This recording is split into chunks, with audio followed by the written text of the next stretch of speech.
Então, ó, aí eu vou entrar agora na parte de recursos, tá?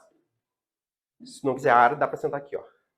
Recursos para as aulas, tá? Aqui na sala, nas nossas aulas, a gente tem 5 turmas de crianças. Uma turma é de 3 anos, são os menores que a gente trabalha com eles. Tem a turma de 4 e 5, a de 6 e 7, a de 8 e 9 e a de 10 e 11, tá? Depois, cada um de vocês pode escolher uma turma que goste mais da idade, tá? Por exemplo, eu gosto do 10 e 11, tá? Que é os maiores.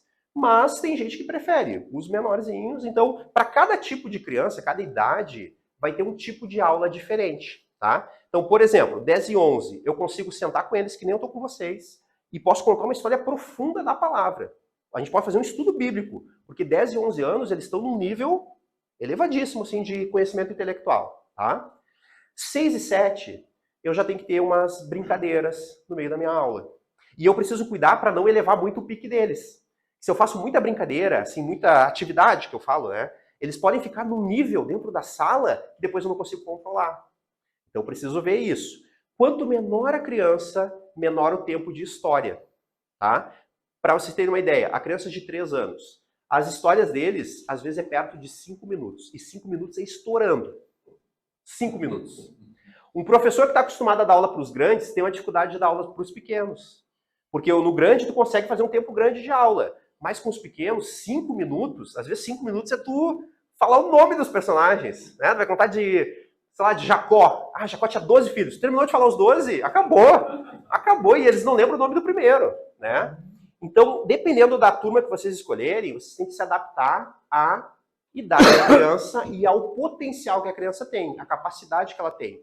Por isso que sempre a gente tem que baixar o nível da história. Né? Assim, o nível que eu digo é assim, a complexidade, tá? Ela precisa ser a profundidade, né? Ela precisa ser uma história básica, tá? Contém uma história... Vou dar um exemplo, tá? Já ouviram falar do livro Sem Palavras? Já ouviram falar? O livro Sem Palavras é um livro que a gente usa cores para falar do propósito eterno, tá? Né? Do propósito de Deus. Então eu posso começar com o livro Sem Palavras, com... Esse aqui dá para qualquer idade, só que eu sempre tenho que adaptar a idade das minhas crianças, tá? Então, por exemplo, a primeira cor é um dourado, tá? Esse dourado, ele nos lembra que Deus criou todas as coisas. Vocês já viram a lua de noite, a lua cheia? Sim, crianças? Sim. Isso. Vocês gostam da lua cheia? Sim. Deus é quem fez. E de dia, o que faz ser claro o dia? O sol, né? Vocês já se queimaram no sol? Já? Na praia, às vezes, a gente fica com a marca assim do sol queimado, né? Quem é que já passou o protetor solar aqui alguma vez na vida? Estão desanimados, né, criança? O sol foi Deus que criou também. Mas lá no céu não tem só o sol e a lua. O que mais que tem lá? Nuvens. Nuvens, muito bem. As nuvens nos dão o quê?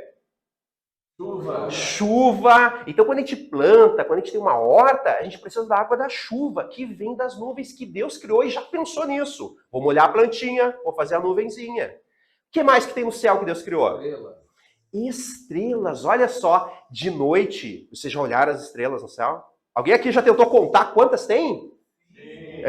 Quantas contou? 5! Olha só, alguém contou mais que 5? Né? E aí vai contando. Deus é quem fez todas essas coisas. E Deus também fez o Jardim do Éden. O Jardim do Éden era um lugar incrível. A Bíblia fala que tinha árvores frutíferas de todo tipo. E aí Deus colocou nesse jardim um casal para morar lá. Vocês sabem quem era esse casal? Quem era? Adão. E qual era o nome da esposa do Adão? Eva. Olha só, eles moravam num paraíso, um lugar muito bonito, com grama verdinha, com animais, eles podiam comer as frutas ali, era tudo muito legal. E Deus colocou 2 árvores lá, muito especiais. Uma delas era a árvore da vida. Se o homem e a mulher comessem dessa árvore, eles nunca iriam morrer. Mas tinha uma outra árvore, que era a árvore do conhecimento do bem e do mal. Deus disse que no dia que eles comessem daquela árvore, eles iriam morrer. E aí? O que será que eles fizeram? Quem é que sabe? Qual árvore eles comeram? Do conhecimento do bem e do mal. E aí, aquele lugar que era perfeito acabou sendo manchado pelo pecado. O pecado sujou o coração do homem e da mulher. Antes eles eram semelhantes a Deus, mas agora, por causa do pecado, eles não são mais iguaizinhos a Deus. E eles tiveram até que ser expulsos daquele lugar para não continuar comendo da árvore da vida. Né? Que coisa triste isso, né, crianças? Sim. Mas Deus não deixou assim. Deus providenciou uma solução. O homem tinha quebrado a aliança com Deus. Mas agora, um outro homem, sem pecado, ia restaurar essa aliança. Só que para restaurar a aliança, ele ia derramar o seu sangue. Derramando o seu sangue era a única maneira dele perdoar os nossos pecados. A Bíblia fala que todo aquele que peca vai receber, no final, né, o salário que essa pessoa vai receber é a morte. Quando Jesus morreu, ele assumiu o nosso pecado e tomou sobre ele a nossa morte. Mas Jesus continuou morto para sempre? Não, ele ressuscitou. E aí, aquele meu coração, que antes estava sujo pelo pecado, foi limpo pelo sangue de Jesus. Olha como é que ficou o meu coração.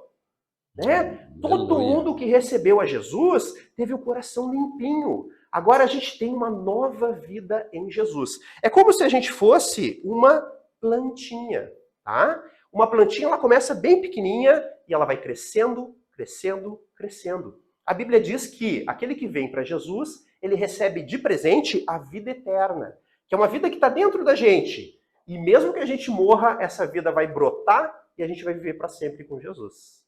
Vocês acreditam nisso, crianças? Sim. Benção, aí ó, viu? Contei o propósito usando isso. Fala. Só fazer uma observação que eu acho que é bem pertinente aqui. Vocês ouviram que o Luiz, ele contou no linguajar infantil, mas ele não infantilizou. Não é o sanguinho do pecadinho, Boa. É da frutinha. Para gente cuidar, porque às vezes quando a gente vai falar no linguagem das crianças, a gente pode cair no engano de infantilizar. E não é infantilizar. Sim. Não é um Davizinho com uma pedrinha. Sim. Né?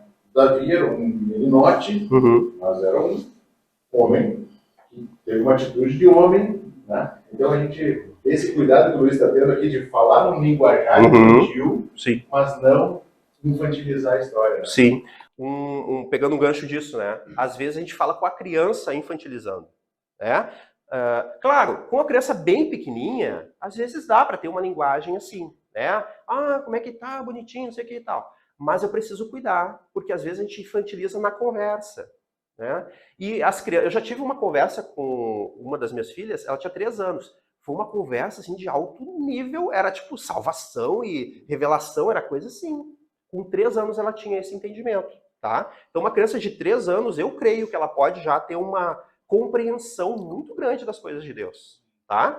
Então, esse é um cuidado bom, tá? Pra gente não infantilizar muito e não reduzir as coisas. A gente chama de aulinha, também é um termo meio pejorativo, né? Mas a gente cuidar alguns detalhes, tá? Pecado é pecado sempre, não é pecadinho. O pecado me afasta de Deus, tá? Morte é morte. Morrer é morrer. E o original é morrendo morrerás. É como se o homem pegasse um câncer, uma coisa terminal, e ele vai morrer, sabe? Não tinha escapatória para ele. A palavra de Deus era definitiva, tá? Bênção. Viram? É uma coisa, assim, simples, mas complexa, né? Então a gente precisa se preparar, precisa buscar a palavra. Por exemplo, nesse livro das cores aqui, eu tinha que saber a ordem das cores, tá? Por quê? Porque dá é visual, quando eu abro, eu falo antes e abro, né? Aí imagina assim, desculpa, não era essa, foi mal, não. Aí eu estraguei. A ideia do livro sem palavras é tu ser, assim, dinâmico, tá? Né? Conseguir ilustrar-se de uma maneira que chame atenção, que ilustre bem para a criança, tá? Então, materiais. Essa aqui é uma Bíblia que eu recomendo, quem puder comprar. É a Bíblia de Recursos para o Ministério com Crianças da APEC. Eu não estou ganhando nada para fazer essa propaganda, tá? Mas é uma Bíblia interessante para quem trabalha com crianças, tá? Dentro dela, eles pegaram e tem a Bíblia normal e dentro tem algumas lições. Tá? Eles pegam uma história lá, tipo Raabe, e aí fazem um esboço aqui de uma lição. É legal para a gente ver como funciona um esboço, como preparar uma aula, pegar ideias para a gente preparar a nossa aula. Tá? Então é legal de ter.